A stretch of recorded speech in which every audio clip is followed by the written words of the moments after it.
The Opinion Line on Cork's 96 FM. I want to talk to Dr. Susan Power, who is in Palestine. And I think, Susan, if you want to come home to Cork over the next while, you face a major problem. Good morning to you. Good morning. How are you? And thank you for having me on. Yes, yeah, we have, I work for a Palestinian human rights organisation, Al-Haq, and they're the longest running human rights organisation in the occupied Palestinian territory. So we've been operating here since 1979, monitoring and documenting violations of international law, international human rights and international humanitarian law on the ground. So we document violations both by the Israeli authorities and also the Palestinian authorities. We document all sorts of stuff like house demolitions, forcible displacement, killings, torture practices, arrests, acts of persecution, apartheid, all this kind of thing. And in recent days, like 2 weeks ago, the Israeli Minister of Defense designated our organisation along with 5 other leading Palestinian human rights organisations as terror organisations. So this was absolutely unbelievable. So that means under Israeli law, with this designation, that the organizations are outlawed as terror organizations, and then everybody in those organizations is acting as a member of a terror organization. So immediately, I'm a member of a terror organization under Israeli law. And then in recent days, in the last couple of days, Israel has operationalized this in the West Bank, where I'm based at the moment. So it introduced a military order giving effect to the law in the occupied territory. What this means is that we could see arrests taking place, raids on the office, confiscation of the property of the organisation. We expect to see maybe even the attacks on the banking, financial institutions, and maybe appropriation of the finances of the organisations as well. Susan, how did you end up involved with Al-Haq, and how did you end up in Palestine in the first place? Well, I did my PhD on the law of occupation back in 2008. So even at that time, I'd spent a small bit of time out in Palestine. It was only 2 weeks though, because I was doing it on my thesis was on different occupations. And then I decided to go back and spend a longer amount of time in Palestine in about 2013. So I went back at that time and I based at Al-Haq. And Al-Haq in the human rights world is very well respected. So it's won many of these prestigious human rights awards, and it's the leading human rights organization in Palestine. So I was really interested to base myself there and just to find out a bit more. And while I was there then, I realised really what I was looking at, it wasn't a normal military occupation like what I'd studied. It was very, very different. So that there was settlements being built. We'd seen layers of erasure and displacement of the Palestinians, and wide-scale forcible removal of the population, and then the transfer in of Israeli Jewish settlers to take their place. Yeah. I kind of saw firsthand even names, even place names and road names being erased, and new Hebrew signposts being put up. And what I could really see was that there was a targeting of Palestinians based on their nationality and an erasure of the Palestinian people. And it was done with through various mechanisms, by fragmenting them into different groups and under different administrative regimes. So we had, for example, where I am now at the moment, in the West Bank, we have Palestinians that are in these enclaves, and we're surrounded by walls and watchtowers. And Israel's continuing the colonization at quite an alarming speed here. And then in East Jerusalem, we're seeing the forcible displacement of Palestinians in the city to create a 70% Israeli Jewish ratio to a 30% Palestinian demographic. And then separate to that, again, we see a fragmentation of Palestinians in Gaza. where Gaza is going to be separated and segregated from the rest of Palestine and eventually possibly absorbed into Egypt. So it was clear to me it's not really a normal military occupation, what I'm used to studying. It's better understood as an apartheid and possibly even acts of genocide. And I knew when I'd seen this that I had a moral obligation to continue working on this particular situation. So I've been working on it ever since. And it's kind of it's now a lifelong work for me. Yeah. Now that decision to declare it a terrorist organisation, that's been condemned by the UN and many other NGOs. Any possibility it could be overturned? Well, what we're seeing is, so this designation is based on this really ridiculous document of evidence and kind of air quotes that Israel put together back last May.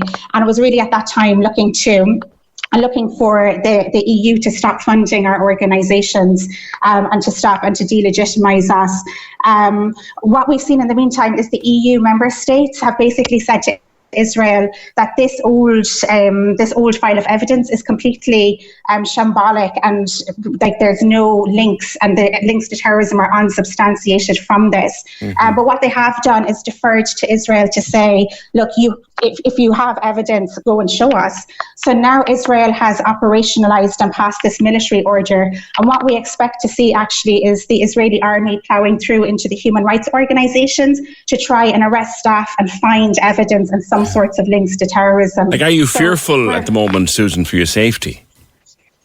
I'm fearful for my safety and everyone's safety. The staff, I'm more afraid for our staff. Our staff are very, very frightened. Already one of our staff members left yesterday, and lots of the staff members are talking about leaving. People are really afraid that there'll be arrests. We're particularly afraid that the administrative staff and the accounting staff might be taken away and tortured to provide some sort of evidence of links to terrorism. And we don't base that on any kind of false claims. We've already seen this happening in other organisations. So the Health Workers Committee, for example, a few months back, was designated a terror organisation under a military order. Their accountants were arrested and they were tortured to give false evidence. And also the head of the organisation has been under detention ever since. And there's a sham trial going on against her at the moment. So people are frightened, Are you planning to stay, or are you looking to get home, get out of it, get safe? What are you looking to do? At the moment, I'm looking to stay. Like with the situation as it is, and with the work that we're doing, the work that we're doing is too important now to just leave to go to Rock and Roon. Like at the moment, even just a couple of days before Israel triggered this terror designation, we'd been in contact with the prosecutor's office of the International Criminal Court, and we're in the middle of transferring like really huge files of evidence to the court of crimes that are being carried out in the occupied territory. So we've a lot of work that we need to do around that, and we need to ensure that work continues. And we also believe that these terror designations is directly linked to try and stop us from continuing on with this work. So we'll still continue on with it. Well, wish you good luck and hope you stay safe. Simon Coveney, the Foreign Affairs Minister, was in that part of the world recently. Like as one Irish person to another, what could he do for you and your colleagues, if anything? Yeah, we were. I mean, it was such a comfort, really, it's such a comfort for us that Simon Coveney really came up with a strong, principled stance and really stood up for our organisation and against these kind of malicious terror charges. So we're really grateful for that, and we'd really like to see Simon Coveney take a lead role with the EU member states and to use his leverage in the EU to ask the various member states to pressure the Israeli Minister of Defence to drop this terror designation, because this is really a political act, it's not a legal act. And if there is sufficient pressure put by European states, we do think there could possibly be a reversal of the terror designation. But we'd like to see Ireland take a real leading role in that because of Ireland's principled position and stance. And Ireland, along with France and Belgium, and Sweden have been very vocal on this, and we really do appreciate it. Okay. One thing that we are a little bit concerned about outside of this has been the uses of the Israel's operation of using terrorism and anti-Semitism to shut down human rights discourse in Palestine, and to stop analysis and the watchdogs on the international crimes that it's carrying out in the occupied territory. So what we do see is, for example, Israel has said that the ICC's opening of an investigation into its crimes at the International Criminal Court, that this is pure anti-Semitism. So we see this kind of weaponization of anti-Semitism and terrorism to shut down the human rights discourse. And what we don't want to see is this kind of this discourse being shut down in Ireland as well. So we're a bit concerned that when Simon Coveney came back from his trip, that the first thing he said in relation to parliamentarians in the Dáil, that they had to be careful with their language because it would hurt the feelings of people that he had met in Tel Aviv when we talk about the Palestinian conflict as it could be perceived as anti-Semitism. I would like to say that while we do need all the support that we can get, we don't want to be silenced and prevented from speaking out. Our obligations are to the real victims of carpet bombing in Gaza and the ethnic cleansing in Palestine. And if that makes people feel uneasy and uncomfortable, I just want to say it's a whole lot worse for the Palestinians who are living here under Israel's apartheid regime and who are denied their nationality in acts that amount to genocide.